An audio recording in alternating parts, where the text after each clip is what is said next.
Hello everyone and welcome to the Fashion Sovereign channel.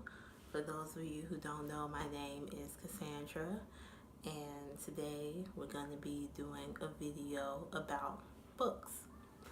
So recently I turned 20 and I've been contemplating a lot on my life and my life choices and how I've gotten to things that I'm doing now.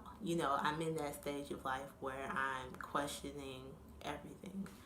And something that I'm considering about myself as well is how my interest has changed over time.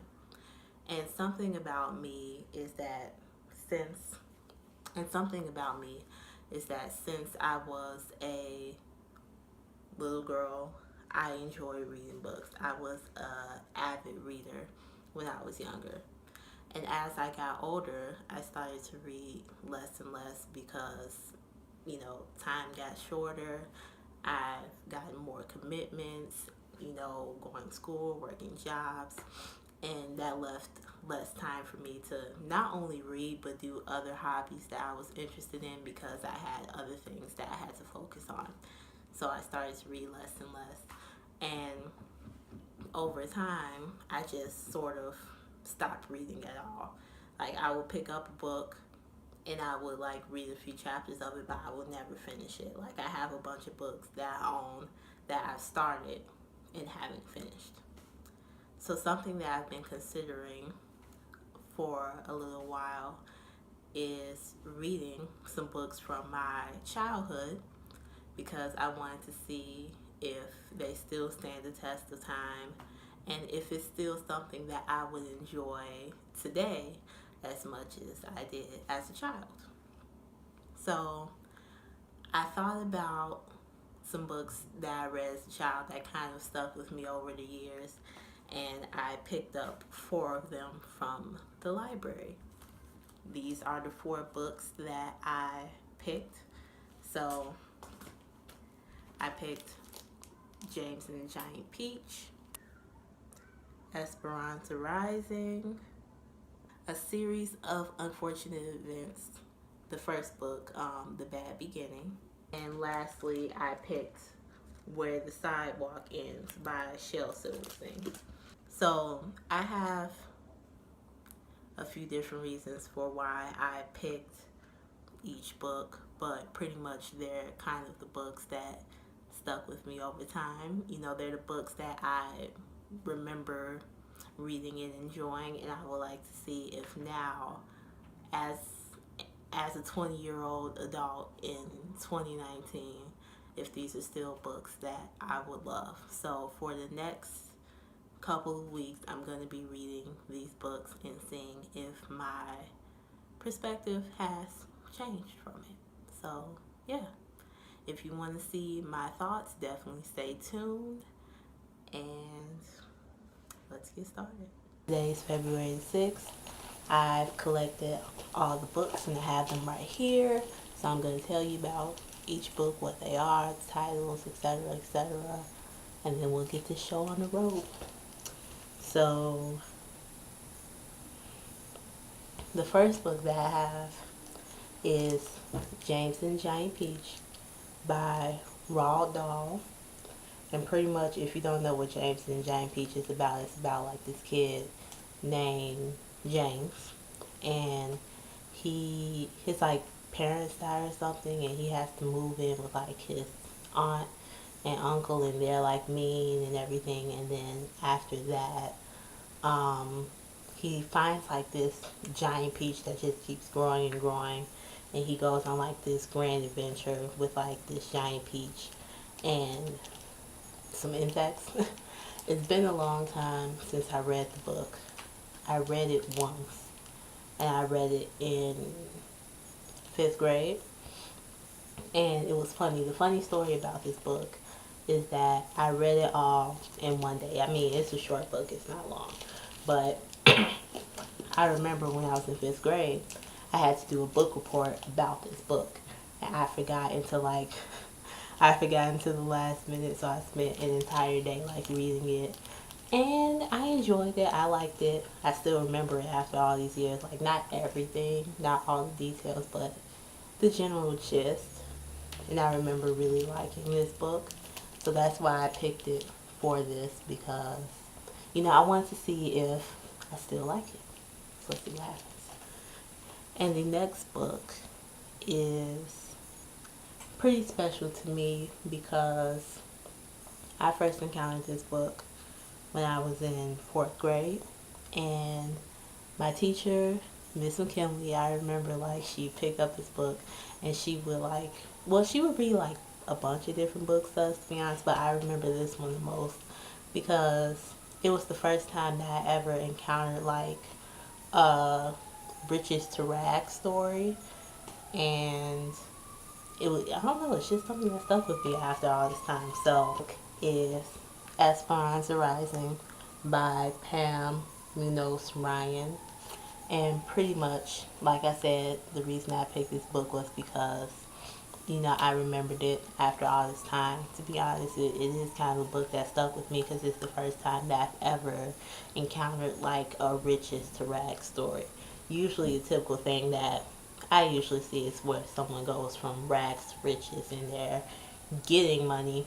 And pretty much with this story, it's, the opposite. It says it on the back too, but got the library sticker in the way. But pretty much it's about this girl named Esperanza and her family. They're like the rich farmers pretty much in Mexico. And her dad owned the farm, like, and they all were rich, like I just said. Pretty much her family were like a family of rich farmers. And then one day her dad dies. And once her dad dies, then, they sort of like lose the farm and all this other stuff, and then they go from riches to rags. And pretty much her whole life just changes, and she has to pick up the pieces, and they have to leave Mexico, and I think at some point they come to America.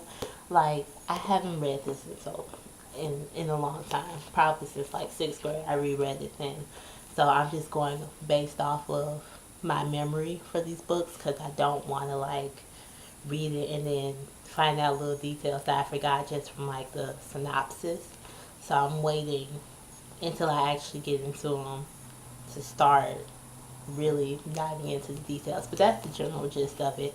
When I finish it, I'll explain things in more detail, but so far, that's what this book is about. Okay, so the next book that I'm going to talk about is a pretty popular book. A lot of people know about this book. It has its own Netflix series now, and it's pretty popular. I know a lot of people who've read it. I've read it, but I've never finished the series. So if you haven't been able to guess, that is the first book in a series of unfortunate events, The Bad Beginning. So like I said, this is the first book. And the reason that I picked this up is because I always remember like being in my school library and reading it and enjoying it. And I remember when I was younger, I was like so determined to finish the series, but I never got a chance to. I know that there's 13 books. I don't know, maybe if I still like it now, I may do that. But if you want to know what it's about just from off the top of my head, pretty much, there's these children. They come from a wealthy family. I don't remember their names right now, but like I said, wealthy children come from a family. One day their parents die. Obviously there's a lot of death going on in these children's books, but their parents die, and pretty much they go from like house to house in a sense until they land on Count Olaf, who pretty much, he pretends to be like their uncle, but he's not their uncle. He's pretending because he wants to get their money. And like, I don't remember all the details in this book, but I remember that at some point he tries to marry Violet. That's the older daughter. He tries to marry like Violet, and she's like 14 at the time, so it's crazy. But I don't know. I'll be reading this one and seeing how I feel about it too. So yeah. So the last book for this challenge is a book that is very special to me, and this book is Where the Sidewalk Ends by Shel Silverstein. So the reason that I picked this book is that it's pretty much a book full of poems, and there's a lot of like cool little cute kids poems in here. I haven't read it in a long time, but I remember being in my elementary school library and always picking up like all of his poetry books that he did, but this one in particular was my favorite. And I would just like flip through the book, and it has like drawings and illustrations with the poems, and then they're like really fun and really cute and stuff. I haven't read it in a long time. I don't remember a lot of them, so I'm interested in getting back into them. Some I do remember, like Ickle Me, Pickle Me, Ickle Me, Tickle Me, Pickle Me too. I remember that one. It's one in here about like a lion and stuff. I don't remember them all, but I remember like really enjoying this book when I was younger. So this was one that like really touched me because it's one that I chose and enjoy. And pretty much the reason I picked this book is because it feels very special to me, because when I was younger, I used to spend a lot of time in my elementary school library, and I didn't really grow up liking poems, but I really enjoyed this one and his other books as well. And I just remember like some of the poems I remember, and then a lot of them I don't. So I want to go back and revisit that and revisit those memories and see those feelings, because it really is a beautiful book. Like, I haven't looked through it yet, but I remember like the illustrations for some of the poems. I remember like some of the poems I really enjoyed. And it's interesting, I think, coming back now as a 20-year-old and reading it from a different perspective than like a kid in the third grade. So that's another reason why I wanted to pick up this book. And that's it for now. On the next update. 12 seconds later. You know what? I forgot to tell you about which book I'm picking first. Okay, so hold on. So I have these 4 books. And with this one, I'm not going to read it all at once. I'm going to read like a little bit every day, because I want to enjoy each poem for what it is rather than just speeding through it. So this is going to, I already know I'm going to read it like, a little bit every day. But I have these 3.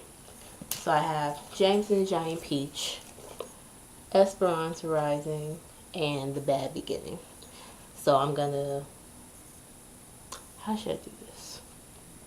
Oh, eeny, meeny, miny, mo. Okay. Eeny, meeny, miny, mo. Catch a tiger by the tail. If she howls, let her go. Eeny, meeny, miny, mo. Wait, should I pick this one? Okay, no, this is it. Okay. I'm reading Esperanza Rising first. Okay. So I'll be reading a little bit of this every day. This, I don't know if I'm going to start it today, but this will be the first book that I read. And then after that, it'll be down to the wire for these 2. Alright, that's it. Next update.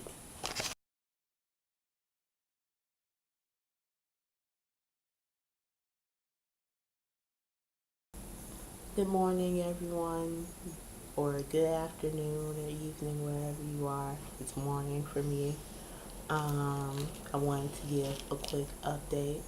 So last night I read a few pages of Where the Sidewalk Ends, and I still really love it, and I really enjoy it. And it's funny because I was looking over like the poems, and I realized that like when I was younger, I would never like read the book like in order, like from front to back.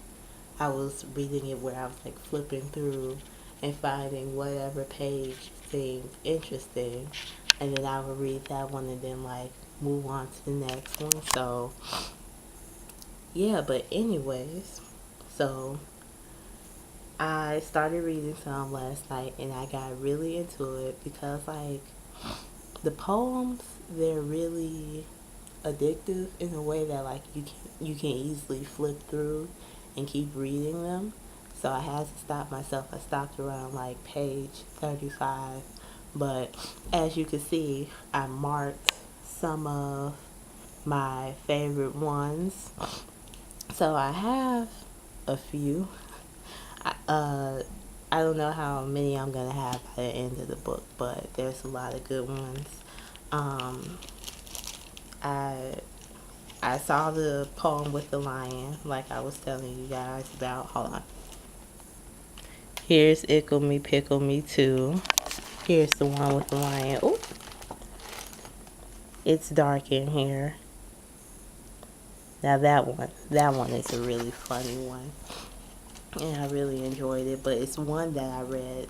It's one that I read last night, which I think is gonna be my new favorite because I read it and started tearing up.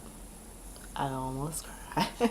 I almost cried reading it, which I know sounds like funny because it's a children's poem, but I feel like it speaks to where I am now. I don't know. I don't know if I'm gonna like read you guys a poem from this every time I like do an update or something, but I don't know. I'll show you this one. So this one is Listen to the Mustn'ts. And it says, listen to the mustn'ts, child. Listen to the don'ts. Listen to the shouldn'ts. The impossibles, the won'ts. Listen to the never haves. Then listen close to me. Anything can happen, child. Anything can be. And I don't know, it was like when I was reading it, like, I don't know, it just, it spoke to me because a lot of times, like, you have a dream and of course, people give you the mustn'ts and the shouldn't have and the impossibles and stuff. And I don't know. I don't know. It got. But that's my first update. Um, I haven't read, I haven't started Esperanza Rising yet because I have another book that I want to finish before I start on that. So once I finish that book, then I'll start on Esperanza Rising. So yeah, see you in the next update.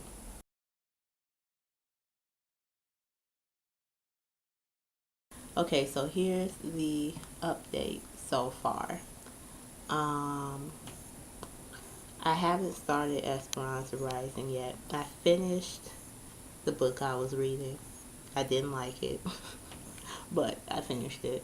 So now I can start Esperanza Rising. It's just that if you didn't know, I am a college student, so things are heating up. I just got like my research paper assignment to start, among other things and other projects, so it's gonna be an interesting semester. However, that's not what we're here for.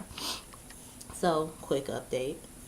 Like I said, I haven't started Esperanza Rising yet. I have read like little bits and pieces of where the sidewalk ends. I still really love it. I still really enjoy it. I came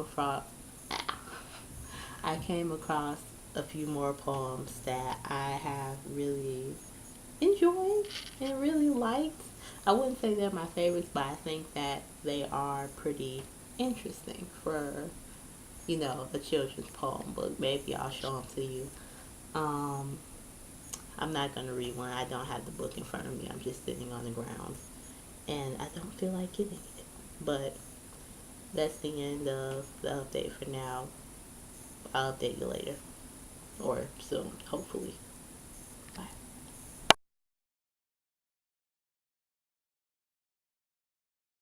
Okay, so here's a quick update about this book.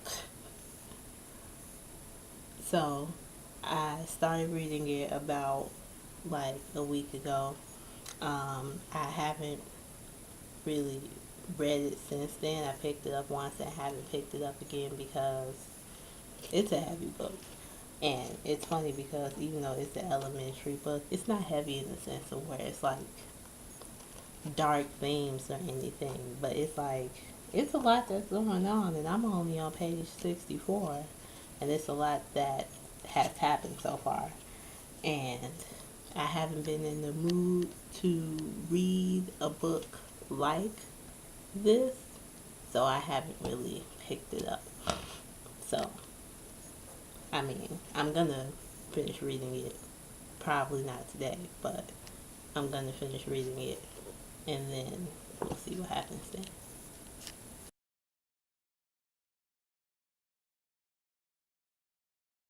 Alright, so here's an update. It's been 3 weeks since I read really any of the books. Um, midterm, well, it's been 3 weeks since I read any book. Midterms for me came up and things got real. So since I had to dedicate a lot of time towards that, I haven't really had very much of a life outside of school. On top of that, I started a new job, and I just haven't done any updates until recently. So last night, I started doing my hair, and I found the audiobook for. Oh, I found the audiobook for the Bad Beginning series of unfortunate events. I listened to the whole thing last night. So, it was interesting. I'll talk about it at the end of this video. So I found that, and I also found James and the Giant Peach. I found both of the audiobooks on YouTube. So I got a little bit through this. I put a bookmark in where I am because I didn't finish it. Uh, I think I'm gonna stop listening to the audiobook and I'm just gonna read the actual book because I didn't realize that there were illustrations in here. And then once I flipped through them, I was like, oh my gosh, there's illustrations, and they look pretty cute, to be honest. I will show you, but I can't have the camera in my hands. But I'll show you later. But anyways, um, that's the update on that. I'm halfway through Esperanza Rising, and I'm halfway through Where the Sidewalk Ends. So I finished one book so far, and I am definitely going to finish these other books. I know with this book, no matter what, I'm going to have to read because the audio book on YouTube, well, I know that no matter what with this book, I'm going to have to read because for the audio book on YouTube, it only goes about like halfway through the book and then it just starts over.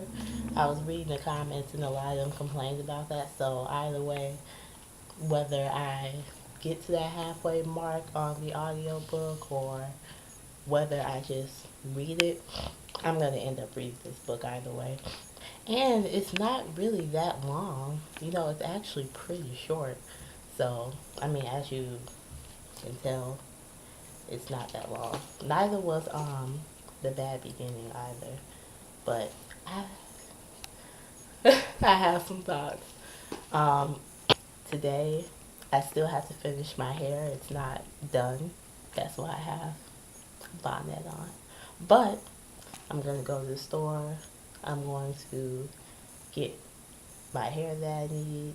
Then while I'm finishing my hair, I probably would continue to listen to the audiobook for this. And then, wherever I get from there, I'll, mark it in the actual book. And then I'll just read from there once I'm done.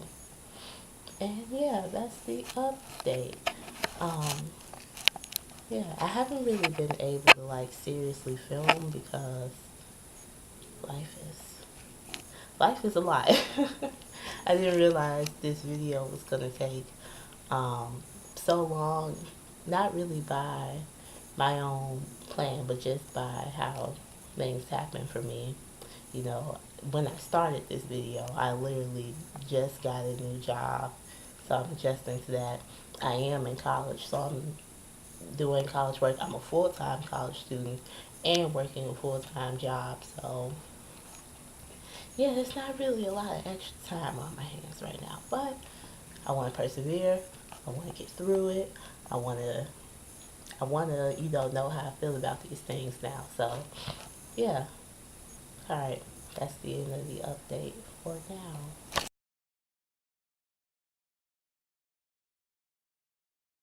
All right. So now my hair is done. I listened to about a third of James and Jane Peach. So I have about 100 more pages to go, and then I'll be done with the book.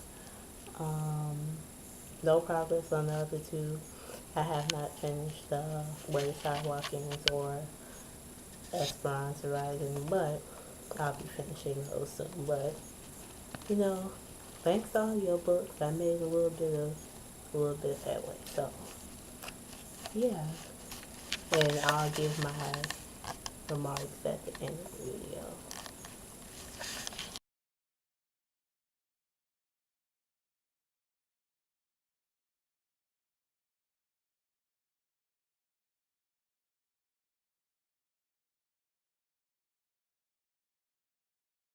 Okay, so I finished all 4 books that I chose, and now I'm going to share my opinions on them.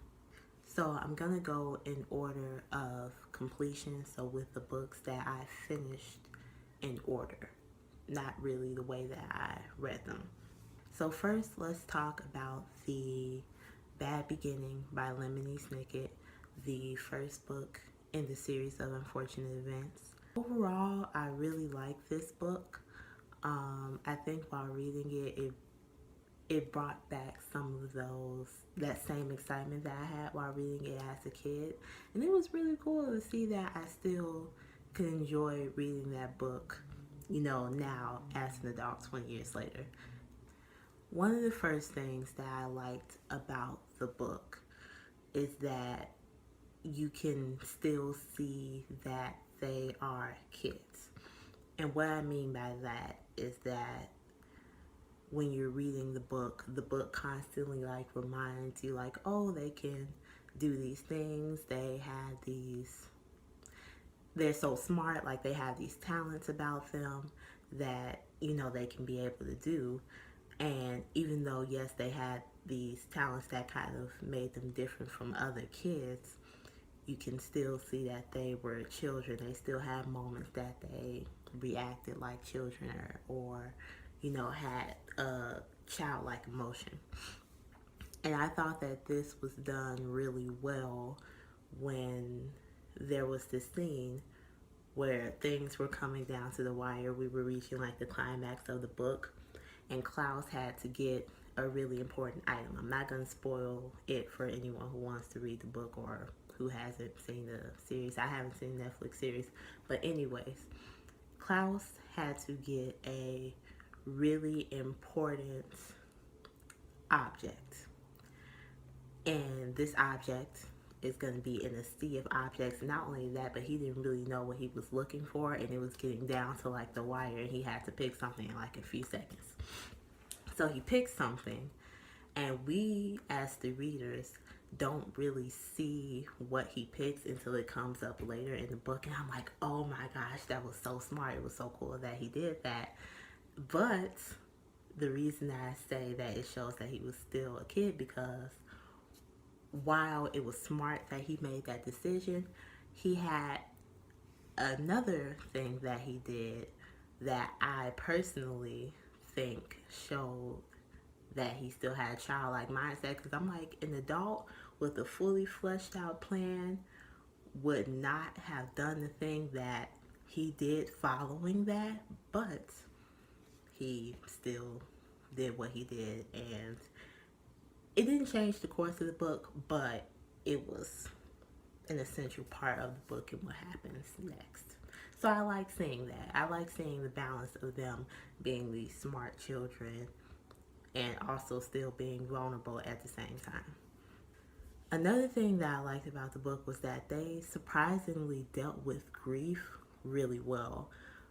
For them to have lost their parents at the same time in a fire, and not only lose their parents, but to lose their house, to lose everything that they own, and to have to jump from place to place, like they held themselves together really well. Like, I'm surprised that they didn't really act like brats or act, stuck up, or, you know, were really like misbehaving because of their grief. And I thought it was a really interesting thing to see how they kind of kept themselves together through the whole book. And I thought that was a little bit different from how you usually see children deal with grief.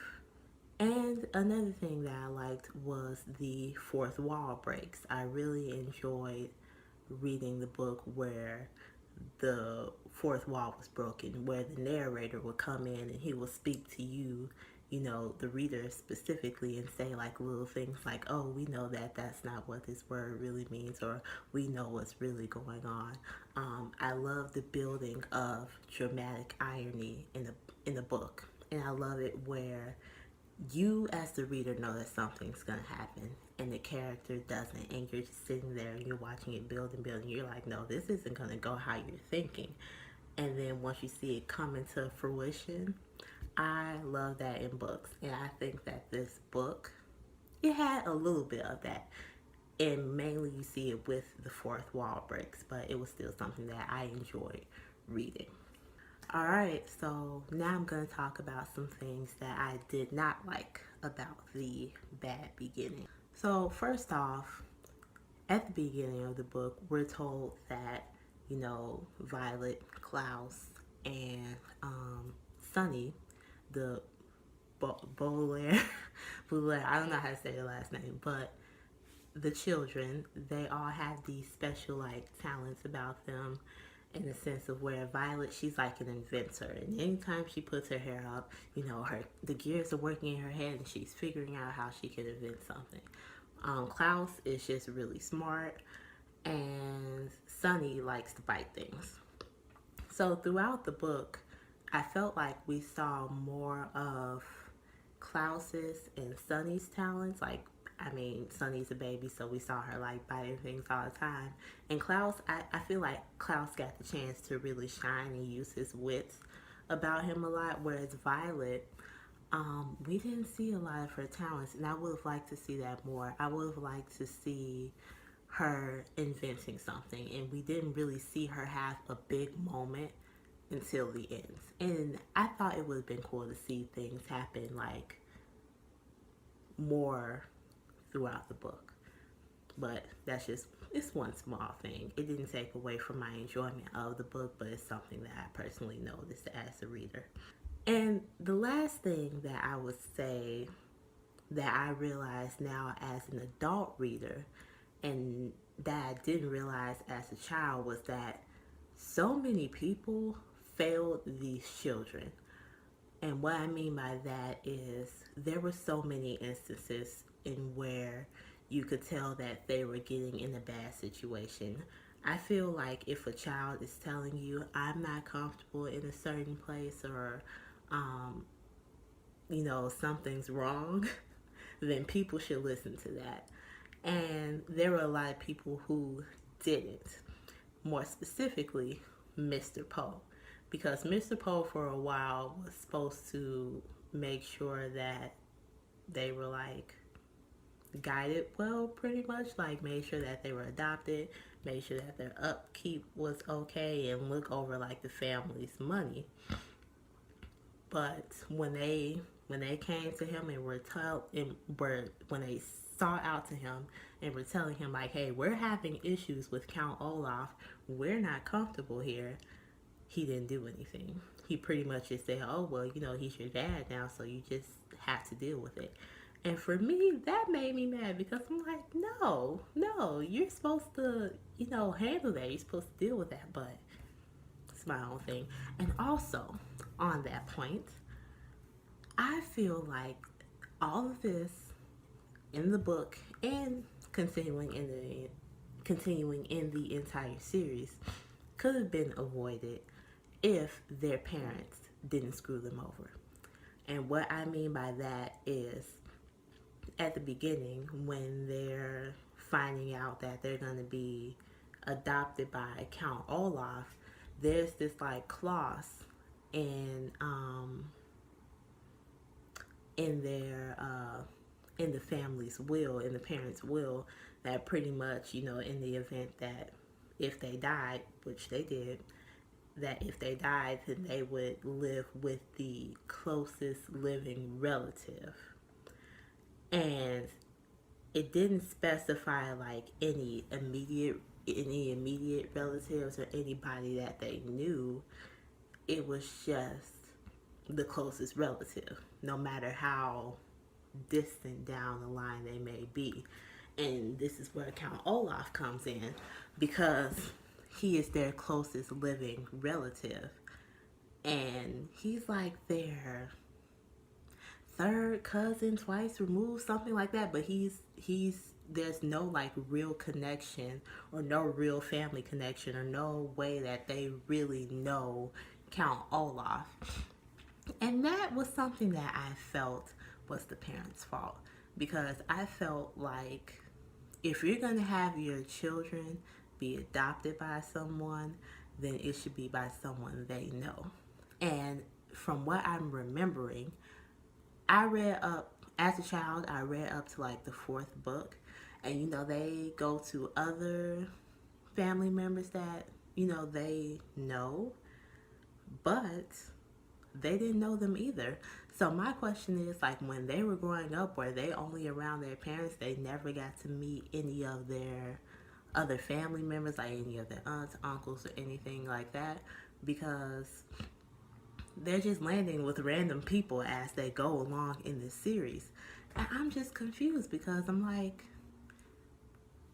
they should be put with people that they know, in my personal opinion.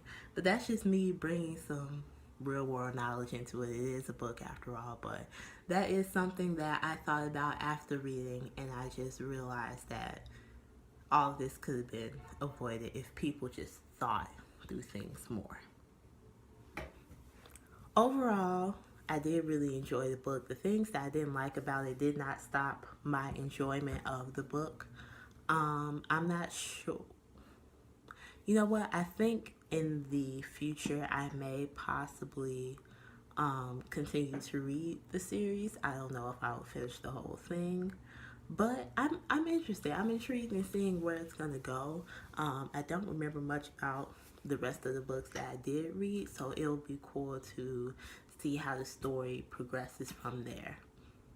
Okay, so let's talk about the second book that I completed, which was Where the Sidewalk Ends by Shel Silverstein. So this was another book that I really enjoyed. I really loved it. And to be honest, I think I loved it even more as an adult, because I feel like I understood a lot of the poetry more now, reading it from the perspective of an adult. Like, I can understand the wit, I can understand the funny moments, and I can understand some of the more serious poetry. I think something that the book did really well was it had a good balance of light and fun poetry and more, I'll say, prolific poetry, in the sense that some of the stories, well, some of the poetry was very, like, quick, funny. You can get a little laugh at it. Kids can laugh at it and understand it. Whereas others addressed more of like life situations and things that, you may feel as you get older. Like, even like I was saying, when I read the poem for Listen to the Mussets, that was one that touched me as an adult, because it made me feel like it's speaking on a situation that I'm going through right now as an adult. Trying to figure out my life, trying to think about the things that I want to do in the future and make sure that the decisions that I'm making now is going to get me to the place that I want to be, the next 5 years from now, the next, 10, 20 years from now. And, sometimes you have doubts, where you sit there and, not only do other people tell you that you can't do certain things, but sometimes you have moments that you're like, am I doing the right thing? Is this it? And sometimes you tell those things to yourself, and it's hard because I don't know. I don't know how to explain it. It's hard because it just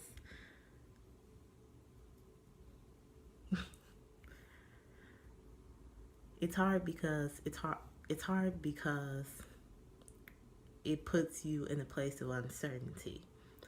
And I felt like for what that poem was telling me in that moment that, you know, even though you can feel uncertain, even though people are telling you that you can't do certain things, you can do it if you just, believe and push through. And that was something that I needed to read in the moment. And even now, I still have to tell myself that. So I appreciated that. And I appreciated the book for doing that. Also, I think that the book is it's an overall good book to read, for a family, if you want to read it yourself, if you have kids and you might want to read it to them to get them introduced into poetry, I think this would be a good book as well. And the illustrations were really cute too, so I really like the book.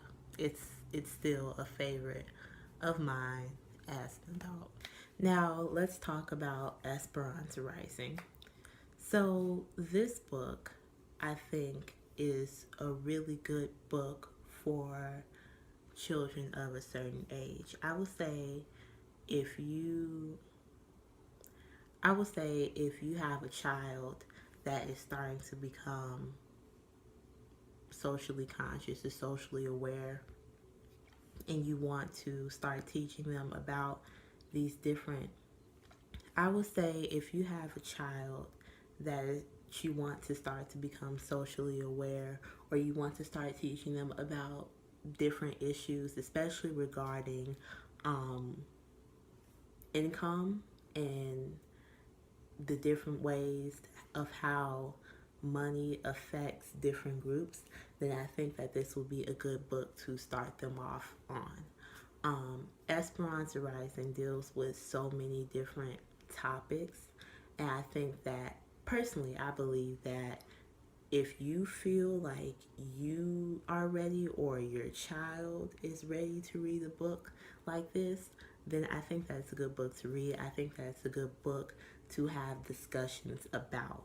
And I think that a lot of the things that are talked about in the book does still apply to society today, especially American society.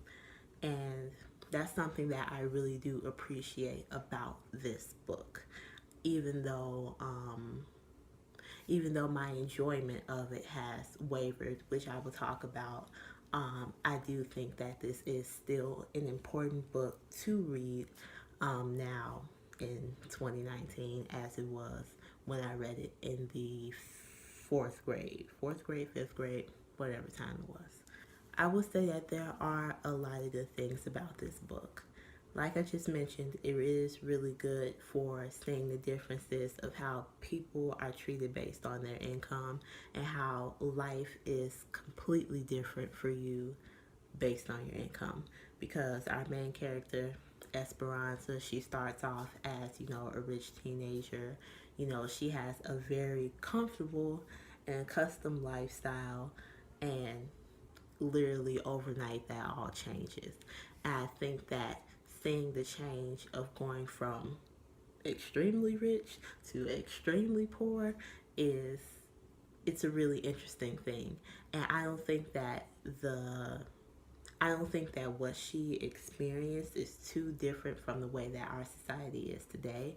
Even though it may not go in the same way, I think that it still applies. And it's really interesting to read about.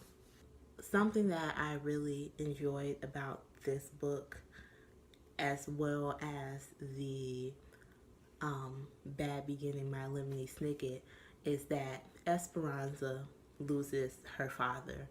And it's interesting seeing the way that she dealt with grief. Now, the thing that I find interesting, just to compare The Bad Beginning and Esperanza Rising, is that both of these children, they come from rich families.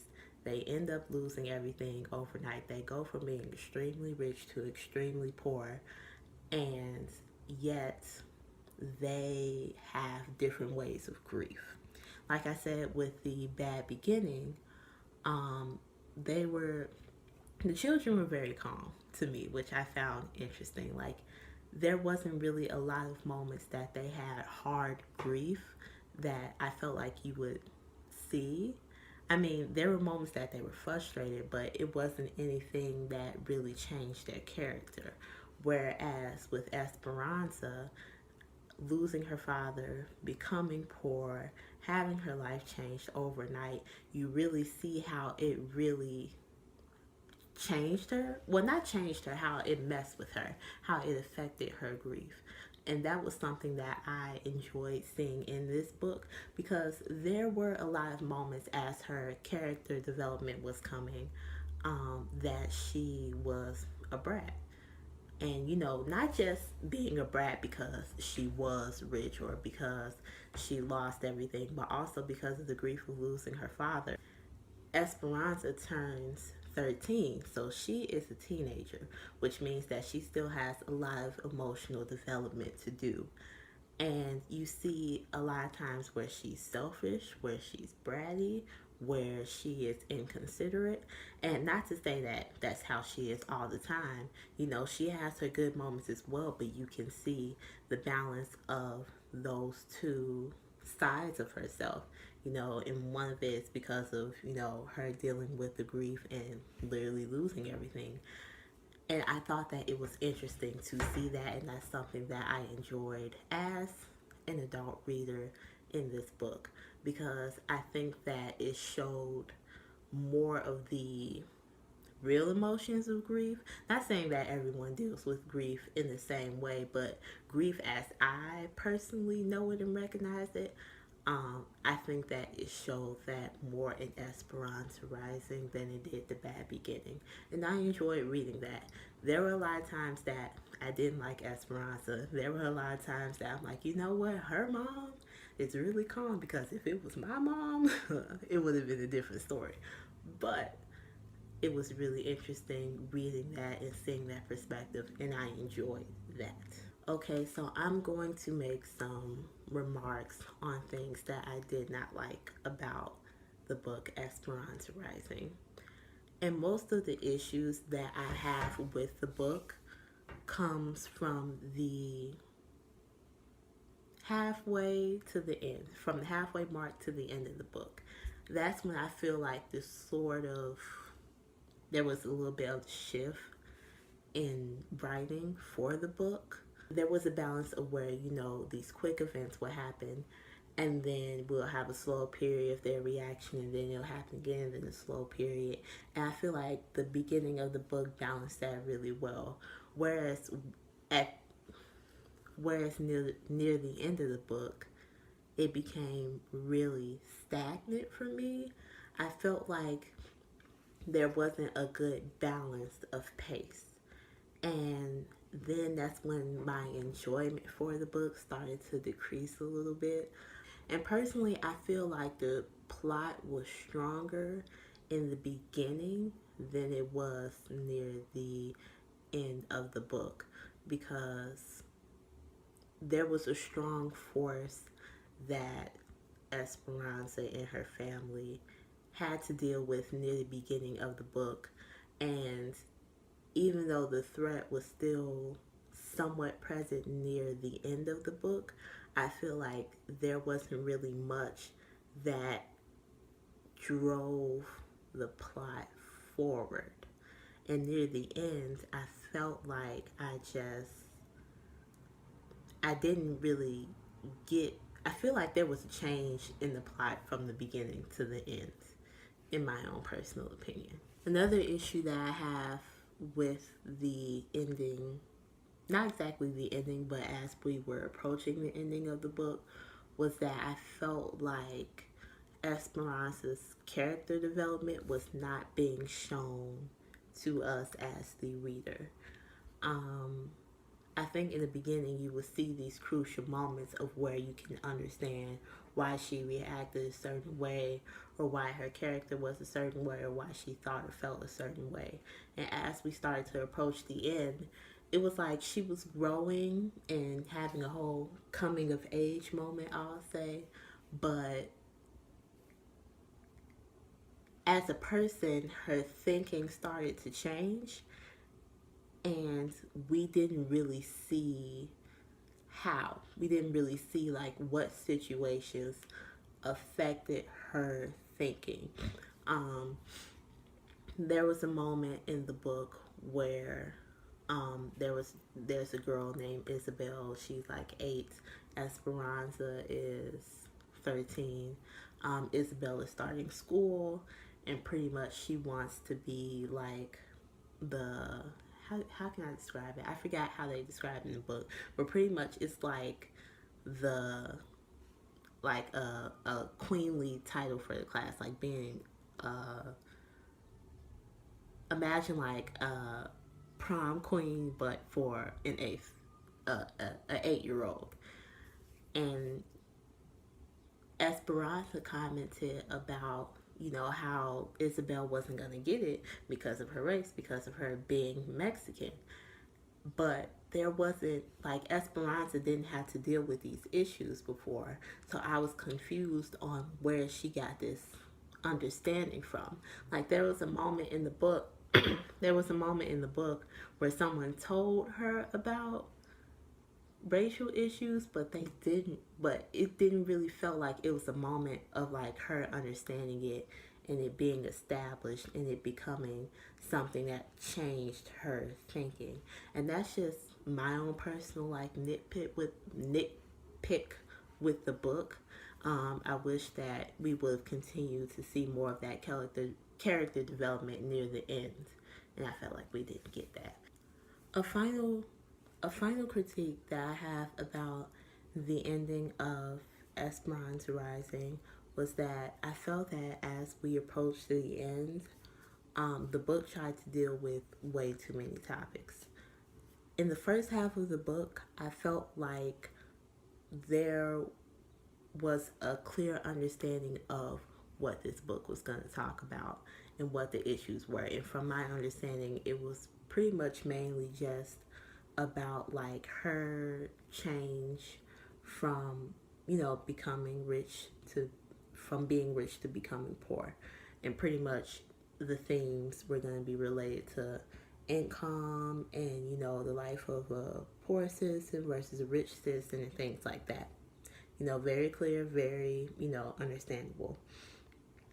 And I felt like as the book started to get near the end, like the second half of the book, I feel like there was too many topics that was trying to be dealt with.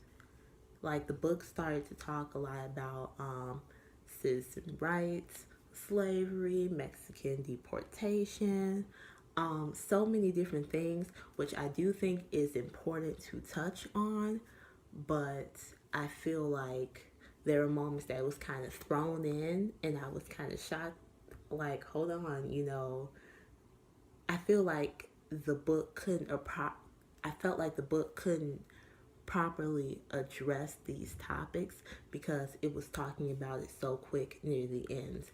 It goes back to what I was saying about Esperanza, like suddenly gaining this conscious about all these different issues that she never dealt with before, that she never had to deal with. And I just felt like it kind of took a little bit away from the enjoyment of the book for me, because I just feel like the second half of the book, like, it just kind of changed a little bit. And that's just my final little critique about Esperanza Rising. But overall, I do think that this is a really good book. I think that it is an important book. I think that it is a great book to read now, especially if you want to get exposed, or if you have someone that you want to expose to these issues, I think that it'll be a really good book to read. And to be honest, I'm kind of amazed that a middle grade children's book was able to talk about such a serious issue like this. And I appreciate the book for that. Okay, so we made it to the last book, James and the Giant Peach. Overall, I think that James and the Giant Peach is a really cute and frilly story. I think that it's such a short book that it is really good for children to read. I enjoyed reading most of it as an adult, and yeah, I really liked the book for what it was. I feel like it's a really cool adventure time book in the sense that, you know, you get to follow James's journey and you get to see how things progress. Like the plot, to be honest, wasn't really that strong, not that it needed to be, but you know, it's a children's book. I didn't expect too much from it, but I still enjoyed it. Something that I thought was really cool that Dahl did was the way that he took like insects and gave them personalities and feelings and things like that, and sort of like spoke about the life of an insect. I thought that was pretty cool, because personally I'm not someone that likes insects, but you know, I was able to get behind most of the characters in this book, so so I enjoyed it. Also, something that's so weird that I noticed in 3 out of 4 of these books is that all of these kids' parents are just like dying and they're put in these bad situations. Like the same thing happened in James and the Giant Peach, same thing happened in Esperanza Rising, and the same thing happened in The Bad Beginning. And I'm just wondering, like, what is the love of killing off parents in like children's books? And they do the same thing in children's movies, and I don't get it. Like, why do we have so many orphans? I'm confused. Okay, but anyways, let's get to the things that I did not like about this book. So, similar to Esperanza Rising, I liked the beginning and didn't really like the end. More so, I didn't really like the last quarter of the book. And the reason because of that is I felt like the motivations and the purpose of the book was very loose. And I just have my own little nitpick things that I'm just thinking about from my own perspective now as an adult that I did not recognize as a kid, that, you know, just irks me just a little bit. So my first issue is the character of the centipede. He made me very angry throughout this book. And really, the only reason that the centipede was in this book, and the only reason why he was so rude, ignorant, inconsiderate, was just really to drive the book forward. And I felt like that wasn't really a strong reason, to be honest.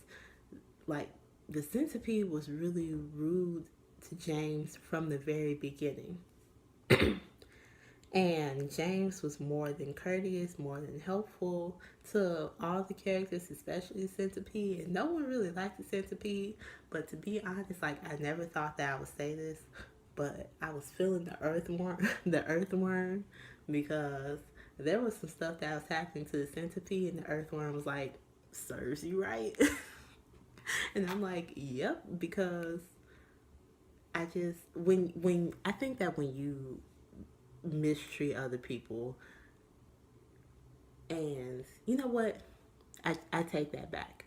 This book is a good book for telling you, I'll say this book is a good book for informing children on how they shouldn't react to people.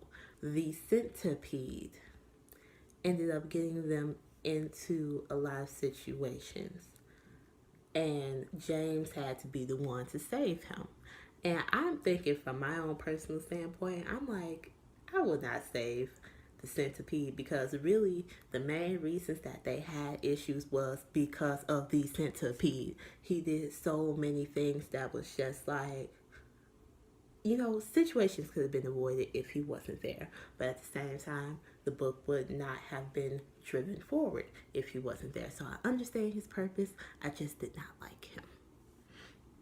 And I do think that it would be a good teaching lesson for children of like, hey, be careful of how you treat people, because the same people that you are rude to probably may be the ones that have to help you, or they may be the ones that would not react well in the end, and you would be the one getting hurt. Just my own personal PSA, but I'm going to leave that there.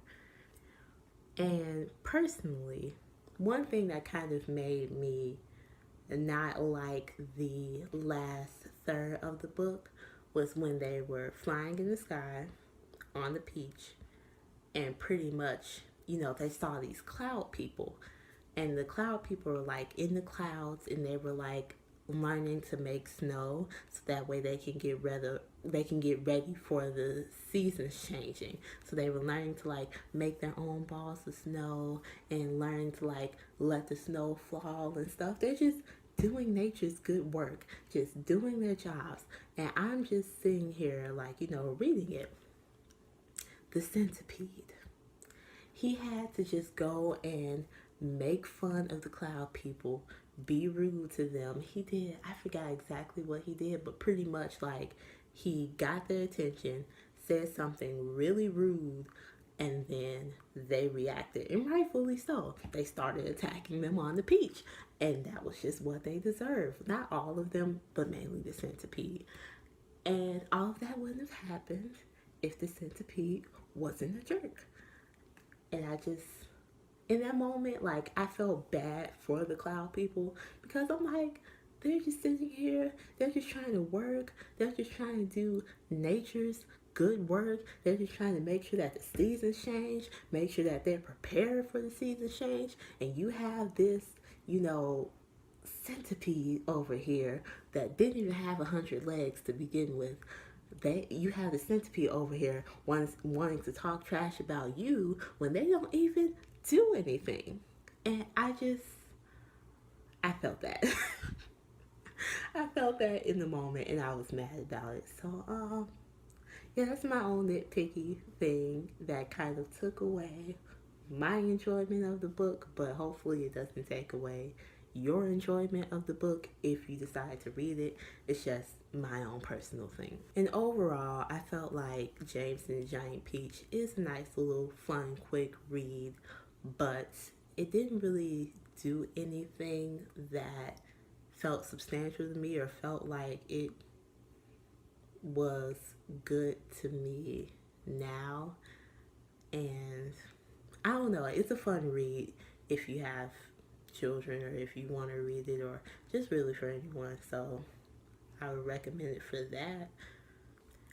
Overall, I'll just say that I'm glad that I spent this time reading the books and seeing how I felt about it.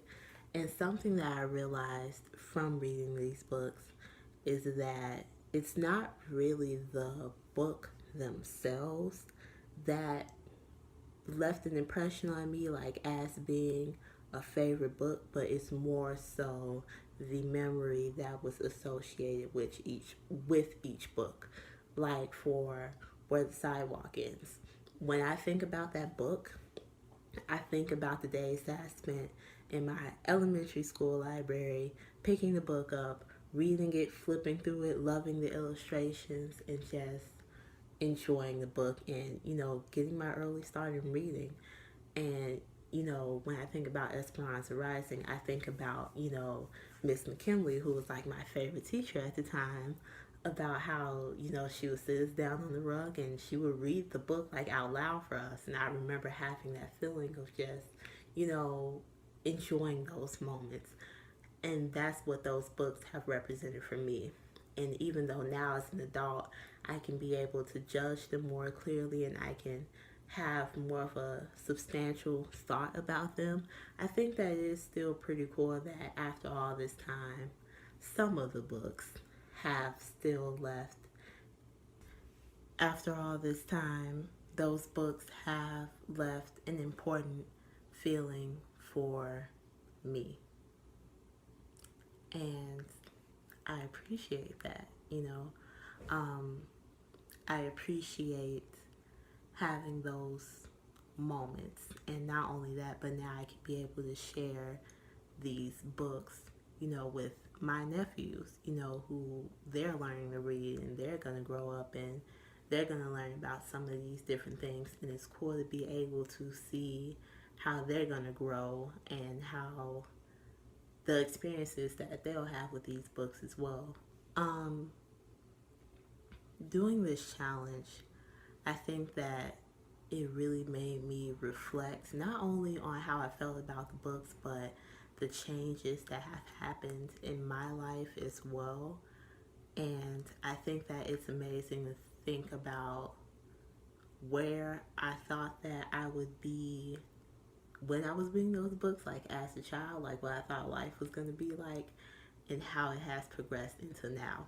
Even though I had different expectations of myself when I was a child, I'm still happy with the path that I am going down now as an adult.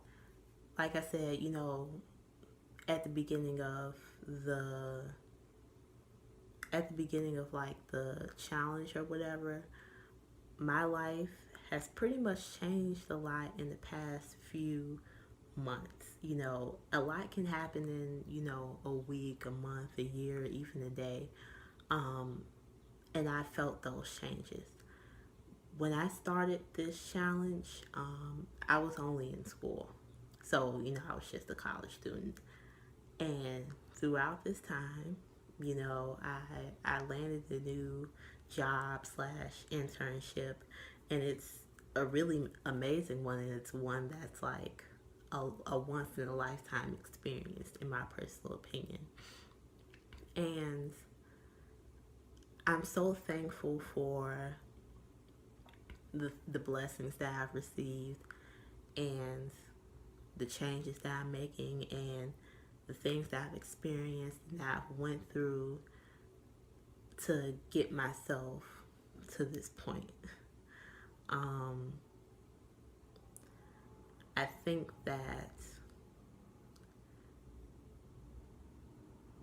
I don't know, life moves fast, and just literally being able to remember, like I said, the memories that I have associated with this book, like just sitting in a classroom and picking up one of these books for the first time and reading it. It's something like, to think about that now, like it feels like it was so long ago, and it wasn't. You know, like it feels like a flash of yesterday. It feels like it was yesterday, and it also feels like it was so long ago. And I don't know. I think that it's good to reflect and to remember how you were before, and not only to remember how you were before, but to think about the future and where you're going. And that's what I'm trying to do. And, you know, I think it was good for me to do this challenge and to take a little dip into the past. And it really is kind of like, it's kind of mind-blowing to see where my life is now. Even though, like, life isn't, you know, like, I don't have any extravagant thing going on or anything substantial, but I'm alive. I'm here, you know. I'm experiencing things, you know. Even when I guess when I fall down, I still get up, you know.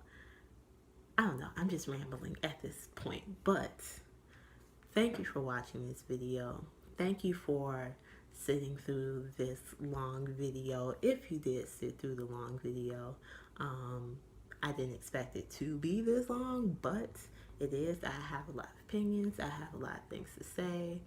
And I just have a lot of feelings, and I like to share it. So if you want to stay in touch with me, and if you want to see what else will be coming down my creator pipeline, then make sure you subscribe to this channel.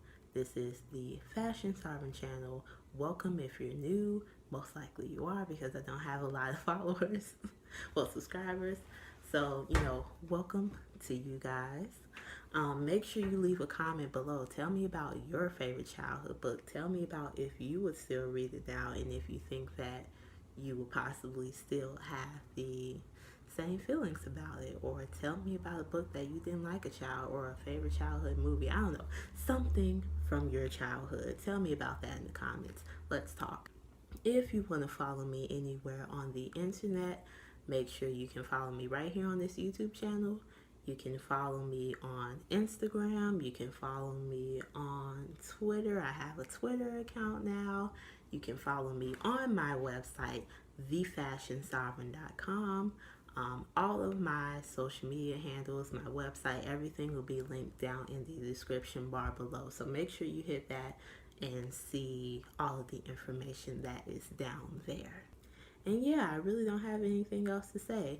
Thank you for watching this video. Thank you for sticking through it. I hope you had a snack. I hope you had something to drink. I hope you stay hydrated. But yeah, goodbye, sayonara, and stay tuned for the next video.